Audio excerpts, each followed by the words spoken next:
హరి ఓం శివోహం. నా గురుదేవుల సిద్ధ గురువుల జగద్గురువుల సద్గురువుల ఆదిశంకరాచార్యుల వారి పాదాలకు ప్రణామాలు. నా ఇష్టదైవం, ఆరాధ్య దైవం, మా కులదైవం విశ్వకర్మ పోతులూరు వీరబ్రహ్మేంద్ర స్వామి వారి పాదాలకు ప్రణామాలు. ఈరోజు నేను తెలియచేసే వీడియో పట్టుడు నొప్పులకు సంబంధించింది తెలియపరుస్తాను. పట్టుడు నొప్పులు అంటే సామాన్యమైనటివి కాదు. మెడ పట్టేసిందని, నడుం పట్టేసిందని, భుజం పట్టేసిందని చెబుతూ ఉంటారు. అటువంటి నొప్పులు నిజంగా పట్టుడు నొప్పులు అయితే అటువంటి వాటికి పరిహారము తెలియచేస్తాను. మా వాట్సాప్ నెంబర్ 8500557488. అన్నమయ్య జిల్లా పీలేరులో మేము నివాసం ఉంటాము.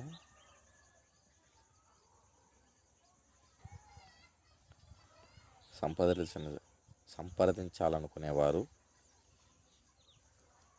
వాట్సాప్ నెంబర్లో మెసేజ్ చేయండి. 24 గంటలలోపు మీకు సమాధానం లభిస్తుంది. స్వయంగా మాట్లాడాలనుకునే వారికి ఫలానా సమయం అని కేటాయించి చెబుతాము.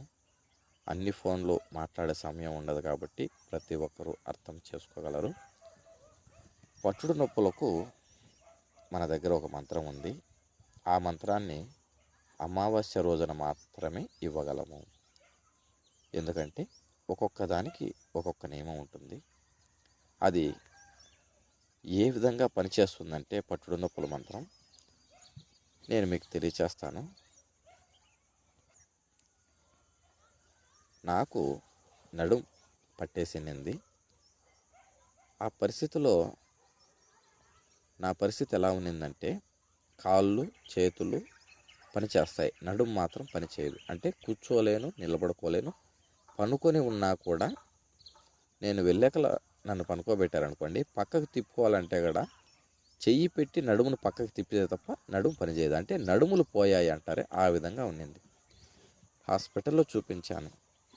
ఇక్కడ మా ప్రాంతంలో పుత్తూరు కట్లు, కల్లూరు కట్లు అని కట్లు కడతారు ఎముకలు విరిగిన వాళ్ళకి. అటువంటి కట్లు పట్లు వేపించాను. దాదాపుగా 3 రోజులు అవుతోంది. అన్నిటి మీద ఆశలు నమ్మకాలు పోయాయి.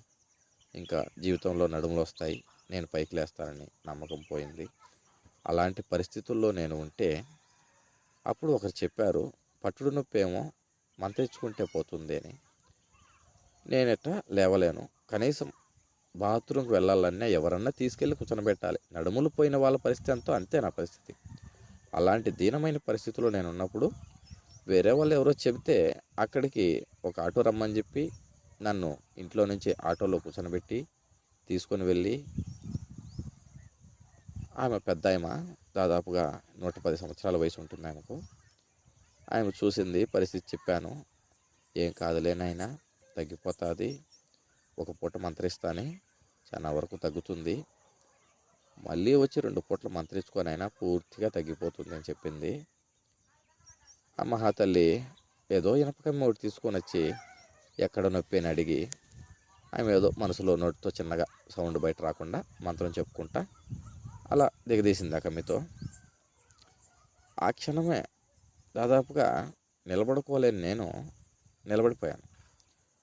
కూర్చుంటే మళ్ళీ నొప్పి వస్తుందేమో అని భయంతో దాదాపుగా 5-6 గంటల సేపు నేను కూర్చోలేదు. మళ్ళీ భయపడి, 3 రోజులు ఉన్న పని కదా, భయపడ్డాను అన్నమాట బాగా.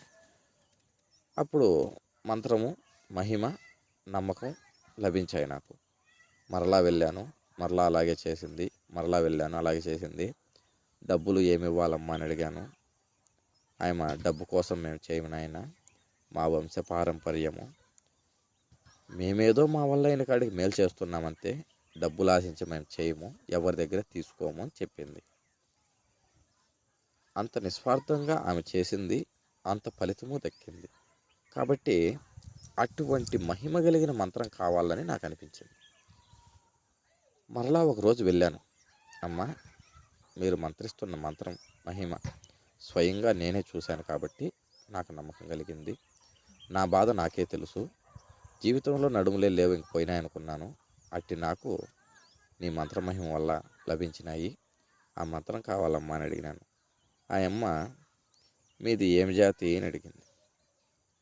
నేను తెలియజేశాను, విశ్వకర్మలమ్మ, విశ్వబ్రాహ్మణులు, ఆచార్యులు, కంసాలు అంటారు మమ్మల్ని. సరే నాయన, పలానా రోజున నువ్వు రా అని చెప్పింది. ఆ పలానా రోజున ఆమె చెప్పిన విధంగా వెళ్ళాను. మా మంత్రాన్ని నోటితో చెప్పకూడదు, మేము ఒక పేపర్లో రాసిస్తాం నాయన, ఈ విధంగా చేసుకో, దీని విధి విధానాలు ఇవి, ఎవరైనా వచ్చినప్పుడు ఈ విధంగా చెయ్యి, ఉదయం 9 గంటల లోపు వస్తే పట్టుడు నొప్పులు వాళ్ళకి మంత్రించు, మధ్యాహ్నం పైన 3 గంటలు దాటితేనే, పొద్దు వాలితేనే మంత్రించాలి, మిట్ట మధ్యాహ్నం చేయకూడదు, 3 గంటల నుంచి రాత్రి 10-11 వరకు కూడా మంత్రించవచ్చు, దానిపైన మళ్ళీ చేయకూడదు, ఈ మంత్ర నియమాలు అని చెప్పి ఆ మంత్రం ఇచ్చి, దీన్ని ఈ విధంగా చేస్తే నీకు సిద్ధవుతుంది అని చెప్పింది మహాతల్లి. ఆ విధంగా మనం చేసుకున్నాము, సిద్ధి జరుగుతుంది. అటువంటి పట్టుడు నొప్పులకు మంత్రం కావాలనుకునేవారు అమావాస్య రోజున రావాల్సి ఉంటుంది. పట్టుడు నొప్పుల వలన ఇబ్బందులు లేకుండా తొలగించుకోవడానికి చాలా చిన్న మంత్రము, మంత్రంలాగానే కూడా అనిపించదు, చదువు రాని వాళ్ళు కూడా నేర్చుకోవచ్చు. ఎంతోమంది స్త్రీలే చదువు రాని వాళ్ళే ఆ మంత్రాన్ని నేర్చుకొని చేస్తున్న వాళ్ళు ఉన్నారు. నాకు కూడా ఓ స్త్రీమూర్తి పెద్దాయమ్మ మంత్రించింది, నేను కూడా ఆమె దగ్గర తీసుకొచ్చుకున్నది. అలా నేను వెళ్ళే తావుల్లో, నేను తెచ్చిన ప్రదేశాల్లో ఎంతో మహిమ కలిగేటువంటి, మహత్వ కలిగినటువంటి వారి దగ్గర నుంచి తెచ్చుకున్న విద్యలవి. వాటిని అట్టి బుద్ధి జ్ఞానం కలిగిన వారికే వాళ్ళు తెలుసుకొని ఇవ్వడం జరిగింది. కాబట్టి అడిగిన వెంటనే అన్నీ ఎవరు ఇవ్వరు, గురువులు బుద్ధిని చూసి ఒక్కొక్కటిగా ఇస్తారు, జ్ఞానాన్ని బోధిస్తారు. బోధన ఎంతో ముఖ్యము, నియమాలు ముఖ్యము, భక్తి శ్రద్ధలు ముఖ్యము, సద్బుద్ధి ముఖ్యము. దైవం కోసం, ధర్మం కోసం ఆరాటపడే ఆలోచన అట్టివారికి అన్నీ ప్రాప్తం లభిస్తాయి. ఆ విధానంలో